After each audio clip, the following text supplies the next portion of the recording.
আজকে আপনাদের সাথে শেয়ার করব দুটো ঝিঙের রেসিপি।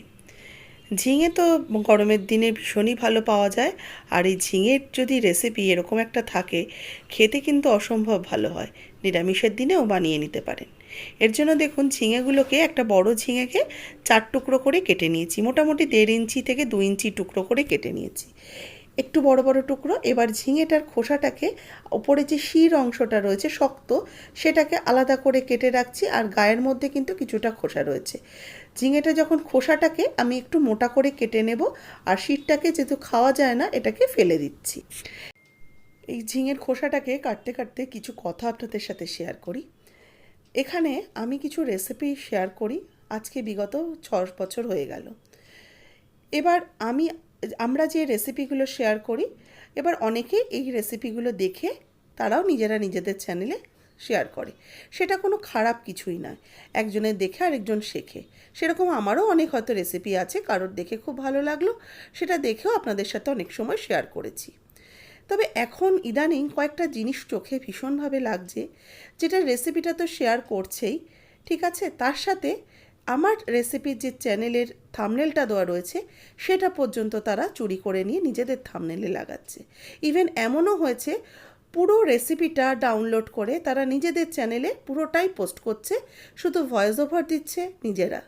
এগুলো আমি বুঝতে পারছি না, এগুলো করে কি কোনো দিন লাভ হয়? অনেক বড় কি হওয়া যায়?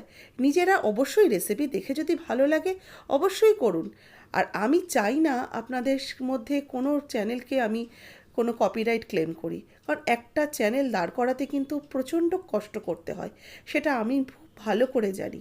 সেই জন্য আমি ভালো মুখে আপনাদের সাথে এই কথাটা শেয়ার করলাম। আর জনে জনে তো গিয়ে আমি তাদের চ্যানেলে কমেন্টস বক্সে লিখতে পারি না, সেই কারণে আমি একটা রেসিপির মধ্যে আপনাদের বলে রাখলাম। জানি তার মধ্যে অনেকেই দেখবেন, যারা নর্মাল ভিউয়ার্স, এই কথাগুলো তাদের জন্য নয়, তারা অবশ্যই কথাটা স্কিপ করে যাবেন, এই কাটিংটাকে স্কিপ করে যাবেন, এটা মেন রেসিপি থেকে দেখবেন। কিন্তু যাদের জন্য কথাটা বললাম, তাদেরকে আলাদা করে আমার বলতে হবে না কাদের কথা বলছি, তারা কিন্তু অবশ্যই বুঝতে পারছেন। আর এরপর থেকে কিন্তু এরকম ভুলটা কোনো সময় করবেন না। রেসিপি দেখে অবশ্যই নিজেরা করুন, কিন্তু ছবি, থাম্বনেল, এই ভিডিও, এগুলোকে নিয়ে করবেন না। এটা আমিও খুব কষ্ট করেই তৈরি করি কিন্তু। যাই হোক, আমার কথায় কেউ কিছু মনে করবেন না, সাবধান করার জন্যই কথা। ঝিঙের খোসাগুলো ছাড়িয়ে নিয়ে দেখুন ঠিক এইভাবে কেটে নিলাম। একবার আড়াআড়ি করে কেটেছি, আবার আরেকভাবে উল্টো করে কেটে নিয়েছি। তাতে কী হয়েছে, একটা জিগজ্যাগ মতো হয়ে গেছে, বেশ একটা ফুলের মতো জিনিসটা তৈরি হবে। তবে ঝিঙেটা কিন্তু পুরোটা কাটবেন না, তলার দিকটা যেন একটু লেগে থাকে।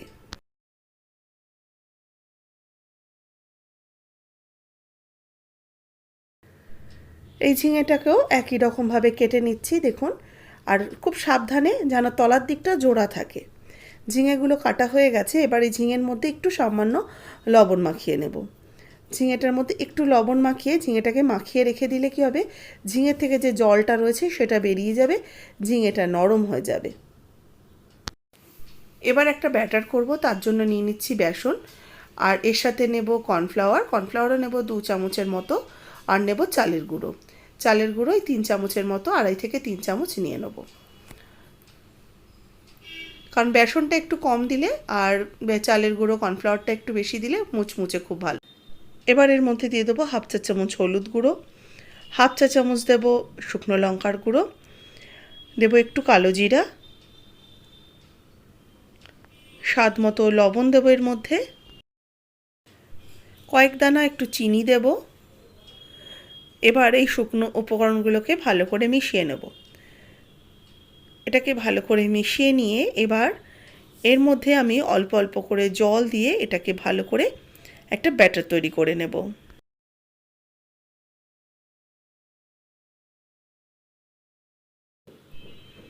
দেখুন, অল্প অল্প করে জল দিয়ে একটা বেশ থিক ব্যাটার তৈরি করে নেব। ব্যাটারটা যেন খুব বেশি পাতলা না হয়, আবার খুব ঘন মোটা ব্যাটারও যেন না হয়। এইভাবে ব্যাটারটা তৈরি করে এটাকে একটু ঢাকা চাপা দিয়ে রেখে দেব। এদিকে দেখুন, ঝিঙেটা বেশ অনেকক্ষণ রেখে দিয়েছিলাম, মিনিট 10। এবার ঝিঙেটার থেকে একটু জল বের হচ্ছে, এরকম চিপে নিলে কিন্তু ঝিঙের থেকে ঝিঙের জলটা বা ঝিঙের রসটা বেরিয়ে যাবে। এতে কী হবে, ঝিঙেটা বেশ নরম হয়ে যাবে, তাতে কিন্তু এই বড়াগুলো ভাজলে খুব সুন্দর ফুলের মতো ছড়িয়ে যাবে।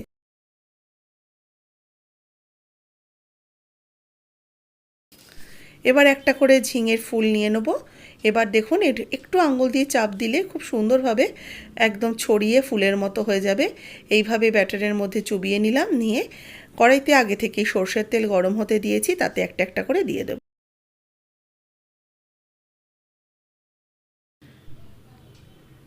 একটা একটু হয়ে গেলে তারপরে আরেকটা দেব, সেই জন্য প্রথমে একটা দিয়ে একটু তেলের ছিটা ওপর থেকে দিয়ে যখন দেখব শক্ত হয়ে গেছে উল্টে দিয়ে আরও একটা দিয়ে দিলাম। আর দিয়ে ঠিক এইভাবে হাত দিয়ে একটু চেপে ধরে রাখলে জিনিসটা সুন্দরভাবে কিন্তু ছড়িয়ে যাবে।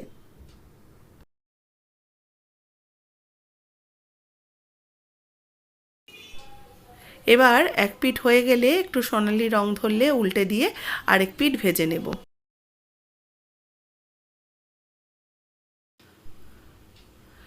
এবার এগুলো ভাজতে মোটামুটি আমার সময় লেগেছে 4 থেকে 5 মিনিট, কারণ ঝিঙেটা যেহেতু ভেতর থেকে কাঁচা থাকে, সুন্দর যাতে খুব ভালো করে কুক হয়, ভেতরটা নরম হয়, সেই জন্য আঁচ কম রেখে কিন্তু ভাজতে হয়েছে। আমার এই ঝিঙে বড়াগুলো ভাজা হয়ে গেছে, এবার এগুলোকে উঠিয়ে রেখে দেব।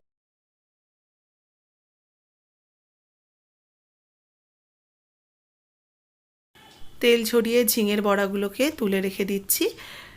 গরম গরম ভাতের সাথে একবার অবশ্যই ট্রাই করুন। এবার আমি আরেকটা করব, যেটা ঝিঙের খোসার বড়া। খোসা বাটা তো আমরা খেয়েই থাকি, তো খোসাটাকে একটুখানি আমি শিলনোড়ার মধ্যে থেতো করে নিচ্ছি। এটা শিল পাটার মধ্যে নিয়েও করতে পারেন, আমি এই কাঠের পাটার মধ্যেই শিলনোড়া দিয়ে থেতো করে নিয়েছি। এটা কিন্তু বাটবেন না বা কুচিয়ে নেবেন না, থেতো করে নিলেই যথেষ্ট। এবার এই থেতো করা ঝিঙের খোসাটা নিয়ে নিলাম, এর মধ্যে একটু লবণ মাখাবো। এটাকেও সেম একইভাবে একটু লবণ মাখিয়ে যদি রেখে দেওয়া যায়, খোসাটা কিন্তু বেশ নরম হয়ে যাবে। ঝিঙের খোসাটা 5 মিনিট মতো লবণ মাখিয়ে রেখেছিলাম, তাতেই কিন্তু খোসাটা নরম হয়ে গেছে। দেখুন ঝিঙের এই খোসার যে রসটা, সেটাকে আমি একটু ফেলে দিচ্ছি, দিয়ে জলটা ফেলে দিলাম, তাহলে ঝিঙের খোসাটা বেশ শুকনো শুকনো হয়ে গেল। এতে আমি কিছু উপকরণ মেশাবো। প্রথমে একটু পেঁয়াজ কুচি দিয়ে দিচ্ছি, যেহেতু বড়া বানাবো একটু পেঁয়াজ কুচি দিলে ভালো লাগবে, তাই একটু পেঁয়াজ কুচি দিলাম। এর সাথে দিয়ে দেবো যে ব্যাটারটা তৈরি করেছিলাম, সেই ব্যাটারটা দিয়ে দিচ্ছি। ঝিঙের বড়া করার জন্য একটা ব্যাটার তৈরি করেছিলাম, সেই ব্যাটারটা এর মধ্যে সামান্য একটু চিনি অ্যাড করলাম। লবণ কিন্তু ব্যাটারেও রয়েছে, আবার ঝিঙের যেহেতু খোসাটা মেখেছি তার জন্য ঝিঙের খোসাতেও রয়েছে, সেটা চেক করে দিতে হবে। তবে আমার ব্যাটারটা মাখতে মাখতে মনে হচ্ছে একটু চালের গুঁড়ি দিলে ভালো হয়।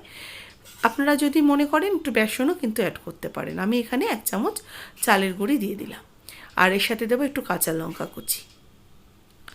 কাঁচা লঙ্কা চালের গুঁড়িটা আবারও ভালো করে মেখে নেব।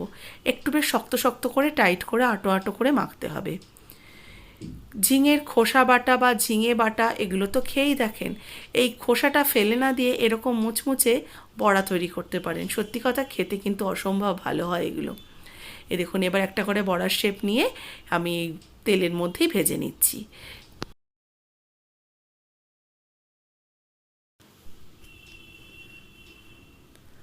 সব কটাই একটা একটা করে আমি তেলের মধ্যে দিয়ে দেব। যেহেতু আগে আমি ঝিঙের ফুলের বড়াটা করেছি, সেই জন্য তেলটা একটু কালচে হয়ে রয়েছে। আর এগুলো ভাজতেও কিন্তু খুব বেশিক্ষণ সময় লাগে না, মিনিট 3 সময় দিলেই কিন্তু ঝিঙের বড়াগুলো সুন্দরভাবে ভাজা হয়ে যায়।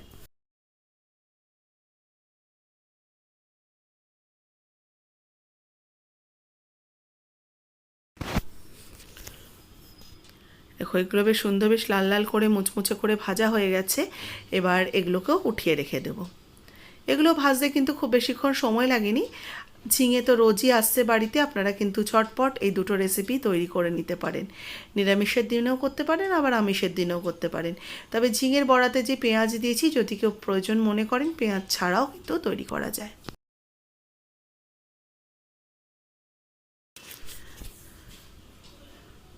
এবার আমি এই বড়াগুলো একটা একটা করে আমি সাজিয়ে দিচ্ছি থালার মধ্যে। তৈরি হয়ে গেল ঝিঙের ফুলের বড়া আর ঝিঙের খোসার বড়া। আজকের এই ঝিঙের রেসিপি যদি আপনাদের ভালো লাগে, অবশ্যই একটা লাইক শেয়ার করবেন। যারা নতুন দেখছেন সাবস্ক্রাইব করবেন। ফেসবুক পেজের বন্ধুরা পেজটাকে অবশ্যই ফলো করে রেসিপিটাতে একটা লাইক দিয়ে দেবেন। কেমন লাগলো অবশ্যই কমেন্টস করে জানাতে ভুলবেন না।